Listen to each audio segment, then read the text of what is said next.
What's going on, everyone, and welcome to your financial dose. Today, we're going to be talking about minimalism. Now, I know minimalism is probably one of the most talked about topics of, say, the past 3 years, but I think that it's very important to look at minimalism and try and draw a parallel between personal finance. Now, even though the two of these topics may not seem perfectly related, there's a pretty strong relationship between the two, because when we're talking about personal finance, we're essentially talking about or from this aspect, or from my aspect, how soon can we reach financial independence? And if your goal is to reach financial independence and retire early, or if you sort of believe in the FIRE movement, which is financial independence, retire early, then this may be of great interest to you.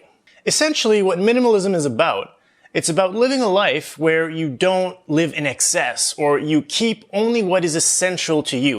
So if this table makes you happy, then you can keep the table. If the aquarium makes you happy, you can keep the aquarium. There's no sense in keeping things that don't sort of create or generate value to you, and that's pretty much what the movement is telling you to do. It's telling you to get rid of things that, or not necessarily get rid of, because then you don't want to be wasteful when you do that, but you want to stop purchasing things that don't necessarily bring you value, but you may be purchasing either unconsciously because you're just stuck in the habit of buying the same things over and over again, or, if you want to keep up with what your neighbor purchases, then you'll go purchase some item or some piece of furniture or some new car or some accessory just to sort of fit in.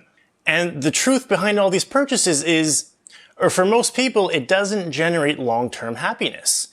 And as this society based on consumerism, where all the advertising agencies are trying to convince you that purchasing more or purchasing the next best thing will make you happy, may be actually wrong when they're telling you that it makes you happy. Because at the end of the day, material possessions, I've found, at least for myself, don't necessarily make you happy.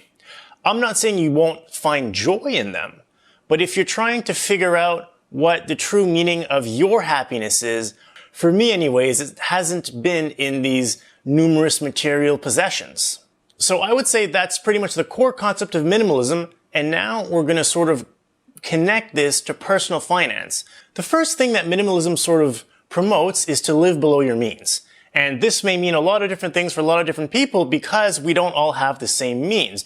But for example, if you can afford a 3-bedroom home, but you choose to live in a 2-bedroom home, just because, you have 2 kids, they share a room, you don't need the extra space, you set it up the way you want, but by saving on that one whole extra bedroom, you can put whatever money aside that you would either be spending on that extra bedroom, so either the rent or the mortgage payments and all the furniture that you would need to buy to fill in that bedroom, well, you can now put that towards your retirement savings. And the importance of investing early was described in my last video, where I talked about why you should be investing now as opposed to in the future, is because of compound interest. So if you're able to set aside an extra $200 a month because you're not living in a 3-bedroom home but a 2-bedroom home, that can help you reach retirement much sooner thanks to compound interest. The next thing that I wanted to talk about is it's a much more sustainable way to live.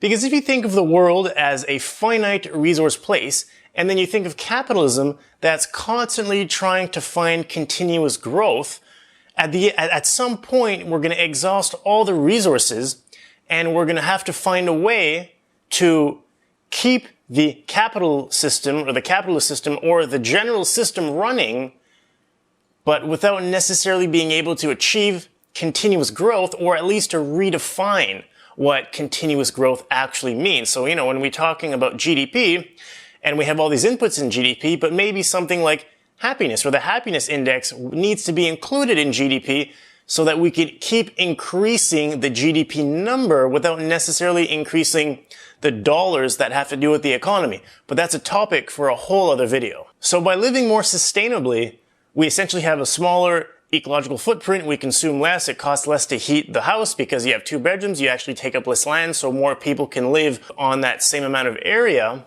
And if, say, everyone downsized by 1 bedroom, I'm not saying this is actually realistic, but think of all the extra homes that we could fit on a street. And think of all the extra people that can be living in these homes. If you have 100 homes down a street, and if they were all essentially the equivalent of 1 bedroom smaller, you could maybe fit an extra 4 homes on that street. And also, if you live more sustainably, now if you live below your means, if you're not purchasing as much, you will produce a lot less waste, which is also a good thing for the environment and for, our future generations. It'll also cost you less in energy, so you'll consume less in energy, and depending on which part of the world you live in, sometimes your energy is created in a sustainable way, so with renewable energy, and sometimes, you're burning coal to generate that energy. And depending on where you are, the ecological footprint that you will have by consuming more energy by heating or cooling a bigger home will have an impact on the environment as well, and your budget. And the last thing that, may be true for some people is if you have less stuff in your house, if you have less stuff in your life, you'll be more tempted to go out and spend time with people actually developing meaningful interactions and meaningful relationships with people that you may not have spoken to if you spend, your evenings playing on the PlayStation. Now, I'm not saying it's true for everybody, but just think of it. If you live a more simple life with less things, you have less things to do around the house, less things to clean, it's much more efficient, so you have more time to spend with, friends and family. And that may be a lot more meaningful to some than actually spending time cleaning your bigger house or moving the stuff around to clean it or just to get through all the things that you need to do. So the next thing that I want to talk about are time savings. Yes, we just talked about how much time you can save cleaning the house, but you'll also get to save time shopping, because if you don't buy as many things, well, you don't need to go shopping as much. And this may not be a huge time save for you, but some people do spend a couple hours a week shopping. And if you take these hours a week and again, you dedicate it to something that you truly enjoy, which may be shopping. And if shopping is something you truly enjoy, then I'm not one to tell you not to go ahead and shop. But at the same time, if you're mindful of the practice that you are doing of shopping, you can maybe realize why you're shopping. Are you shopping because you had a bad day? Are you shopping because you're trying to fill some void in your life with material objects? Or are you shopping because you're having a great time with friends and you get to all do something that you enjoy doing? Who knows? But that's a question that you need to ask yourself before you maybe go to the shopping center just by habit. And the last more obvious thing, since we're talking about personal finance, if you actually manage to downsize or spend less money than you would otherwise, well, you'll spend less time working and you'll actually be able to retire early. And I know a lot of people would put a lot of value on this point, that maybe that early retirement is something that you may want to imagine, and maybe minimalism is one sort of life practice that you can apply to try and get to that goal faster.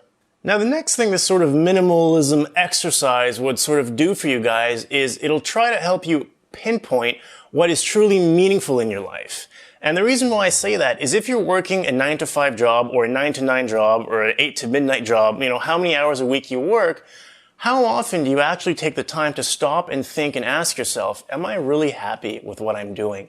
Do I feel fulfilled in my life? Do I think like I'm fulfilling my purpose? All these sort of existential questions that you may ask yourself if you have a little bit more time on your hands versus if you're working 80 hours a week. And by sort of embracing a more minimal lifestyle, you may not need to work so many hours in the week. You may not need to take that promotion right away. You may not need to sort of get that job that makes you work 80 hours a week, but that pays you really well, because yes, you'll be able to retire earlier, but at the same time, you'll be able to retire earlier if you don't go and spend the excess income that you're making by working more hours. But let's say you don't go ahead and spend the money and you start saving the money just so you can retire earlier. Ask yourself, well, is this sacrifice of working 80 hours a week today worth the benefit of being able to retire, 5 years earlier, 10 years earlier, depending on what sort of income level you had before and what income level you have at this 80-hour-a-week job? Well, I'm not saying that one is good and one is bad, but these are questions that you should ask yourself, and that if you're being more mindful about your consumption, if you're being more mindful about what you actually own and what makes you happy and what adds value to your life, you may also have time to sort of question that aspect of your life. Well, is it worth it for me to work 80 hours a week today for 5 years? Is it worth it for me to work 80 hours a week for 2 years? Is it a springboard to get to another position where I'm going to be much happier, or where I'll have more free time, or where I'll be doing something I'm truly passionate about? Because there's nothing wrong working 80 hours a week if you're truly passionate about what you do. A lot of people are passionate, but a lot of people aren't. And a lot of people are forced to work as much as they possibly can to sustain a certain standard of living that they've set for themselves. And it's that standard that may need to be questioned just to make sure that you're doing something that makes you happy and not the neighbor. Now, I know this was a different type of video because I'm not showing you exactly how to do like a mortgage calculator or how a TFSA works, but I think it's very important to go over sort of the fundamentals of minimalism when we're looking at personal finance, because if you sort of embrace a more minimal lifestyle, I'm not saying you have to be extreme and get rid of everything, but if you just embrace a more minimal lifestyle and you're very aware of what you purchase, you're aware of what brings you value, you're aware of the possessions that you have, you can spend your money in a much more intelligent way or in a much more meaningful way, because you won't be spending as much of it on material possessions that you don't necessarily need or that you won't necessarily enjoy. And if you don't enjoy something that you purchased and it's not a functional object, but something that, like a discretionary expense, well, maybe it's an expense that doesn't need to happen. And maybe a word of wisdom or a word to sort of help you guys down this path is to try to remember what your master goal is. If your master goal is to retire early, well, is it really worth it to get that new car? Or if your master goal is just to be happy in the current moment, then maybe that new car is what you want to get to be happy, and I'm not one to say no.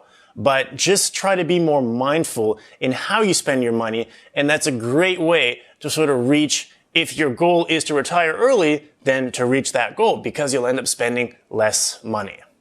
Well, guys, I hope you learned something. If you have any opinions on what I said, or if you actually don't agree with what I said, or if you want to give us examples of how you downsize, just post in the comments below, and I'm very curious to see what you guys have to say. Also, as usual, if you enjoy the content that I'm putting out and you're actually learning something, feel free to subscribe and like my video. For those who don't know, I also have a podcast called Personal Finance Boss, where I would address many different topics about personal finance and life. And it's a great way to learn about personal finance when you're on the go. Again, guys, thanks for watching, and I'll see you in the next one.